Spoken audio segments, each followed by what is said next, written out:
I've said many times here that as a gambler, there are analogies to be drawn to gambling and golf.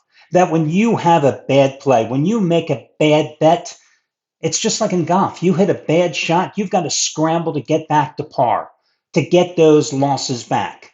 But when you're a handicapper, whether you're doing the handicapping yourself or you're a professional like me, you inevitably are going to go into slumps, and it's more similar to baseball. Because whether you're a 260 hitter or a 310 hitter, you are inevitably going to go into those 1 for 27 skids.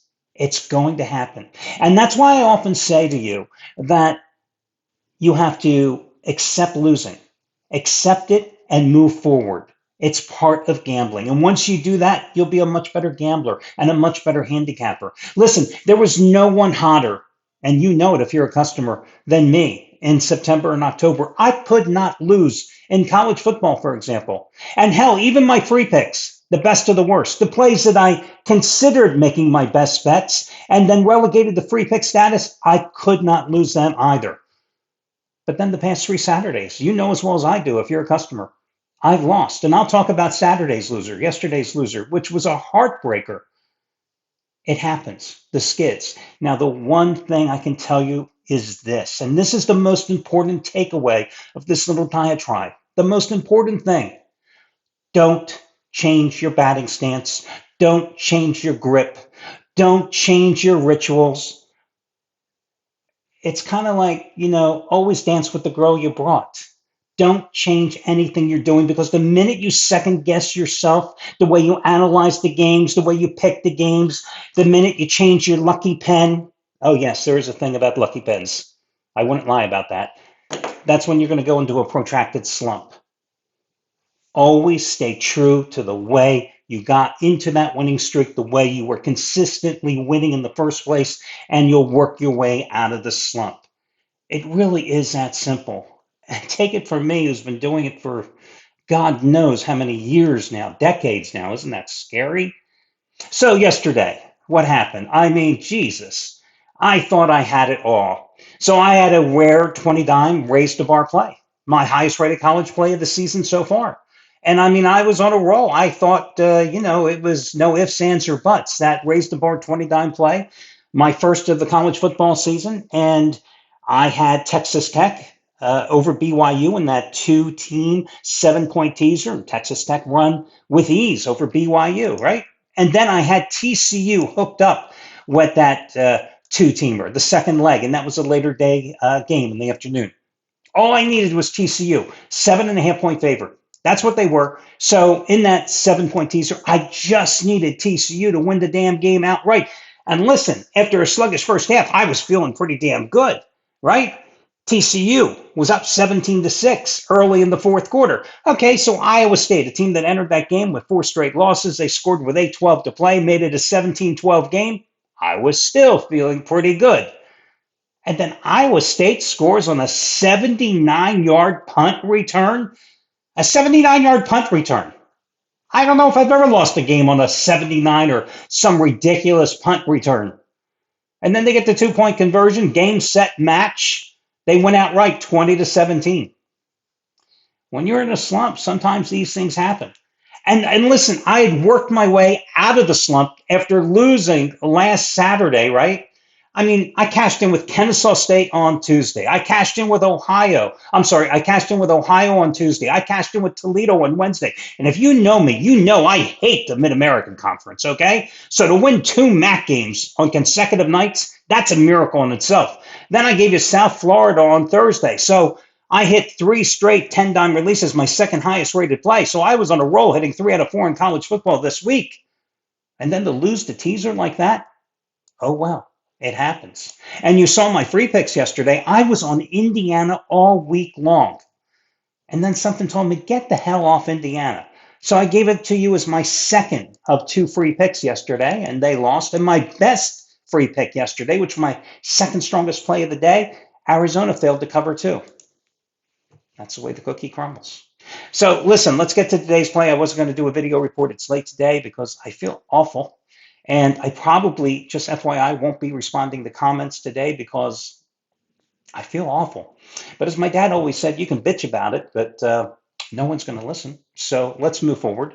Let's get to your first complimentary play. I like Baltimore minus the 4 at Minnesota.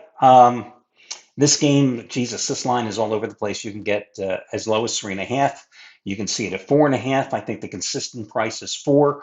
I like the fact that the Ravens have the extra rest, having last played on Thursday night at Miami. I like the way the defense has played the last 3 games. 17-3 home loss to the Rams, 30-16 home win against the Bears, the 28-6 win at Miami. Now, the defense certainly still has some issues. The pass rush has been inconsistent.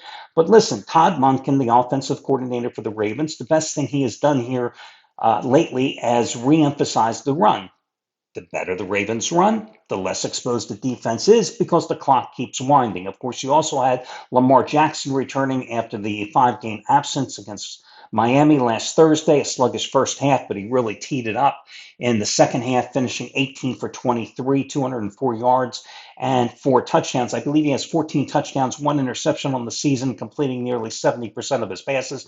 I am not at all concerned with Brian Flores blitzing the hell out of Lamar Jackson here today because he is has the highest passer rating of any quarterback in the NFL this season when being blitzed, 136.4. And when blitzed this season, his success rate also number 1 in the league at 58.9. And remember, the Vikings blitz at a percentage rate 43.7. That is the second most in the league. But again, I think the key here is the way that the Ravens have been running the ball. Not just with Derrick Henry, and now you'll see, I think Jackson, since he's recovered from the hamstring, get more actively involved in the run game too. But I think that's the key, and that doesn't expose, again, the Ravens defense here. And as far as J.J. McCarthy, I mean, this is just the kid's 4th start in his 2 years in the pros. And I look at what he, beat Detroit last week, and I had the Lions last week, okay? And the Vikings go in there and they dominated them. But I ask you this, and I'm just going to pose this rhetorical question. Did the Vikings win? Of course they did, but rhetorically, did the Vikings win, or did the Lions play so badly that they lost that game? Which, yes, they lost the game, but the rhetorical question is, did the Vikings win, or was the case more that the Lions lost coming off the bye and they simply just played lousy? Just asking you. So I like Baltimore here with the extra rest and playing improved defense and with Jackson at the peak of his game to get the job done here. And I think this is a decent price. I also like Chicago minus the 4.5 against the Giants today. Chicago, a 5-1 roll, the only loss coming against Baltimore. I like the 47-42 comeback win against the Bengals. Williams, 280 yards passing, 3 touchdowns. Bears, the number 2 rushing offense in the league against a Giants team allowing a league worst 5.5 yards per carry. A defense for the Giants that's allowed 33 points in 3 straight losses and 27.7 on the season. Let's see, who else do I like today? I'm just looking here at any of these other games that. Let's talk about the Buffalo-Miami game, okay? Josh Allen has made a career of beating up the Miami Dolphins, okay? Not only have the Bills won 7 straight in the series, winning and covering 3 of the last 4 in Miami, but let's look at what Josh Allen has done in 15 career starts against Miami. The Bills have averaged 32.5 points, and Josh Allen, 67% completions, 263 yards per game, 40 touchdowns, and 8 interceptions. 15 starts, 40 touchdowns. Now, there are some negative numbers to consider here. You think that this is a Bills team that laying a touchdown or more is just 6-10 against the spread in their last 16 games when doing so. A Bills team that I think, let me just double check, I'd written this down. I think they're 1-4 against the spread the last 5. They've been laying points. And of course, there's always that letdown situation coming off the big home win against the Dolphins, the Chiefs last week. But my God, Are the Dolphins bad? I mean, they showed you nothing in that home loss against Baltimore last week. And I like the way James Cook has balanced out the offense for the Bills here lately. Last two games, 19 carries, 216 yards against Carolina, 27 carries, 114 yards against the Chiefs. So when you look at what Derrick Henry just did against Miami 2 Thursdays ago, right? 19 carries, 119 yards, which comes out to 6.3 yards per carry. Why can't James Cook do the same? Now, the Buffalo defense has been bad all year, but I think if you're going to play the game, you play Buffalo minus the points. Or you consider putting Buffalo in a teaser here. And there's a lot of potential teaser possibilities here. Would I put Buffalo with would I put Buffalo with any of the picks I gave you? Baltimore? No. Would I put them with Chicago? No. Certainly could put them with Detroit, right? I mean, is Detroit -8, -8.5 at Washington going to lose outright to the Commanders? No. Don't see that happening. You could also hook them up with Philadelphia tomorrow night. I mean, you're already getting the Eagles +1.5.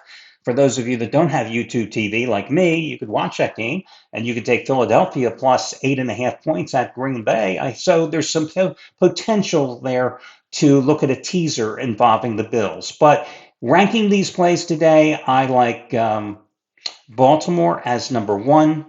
I like Chicago as number two, and Buffalo would be a distant number three. So that'll do it, guys. And good luck, everybody, and talk to you again soon.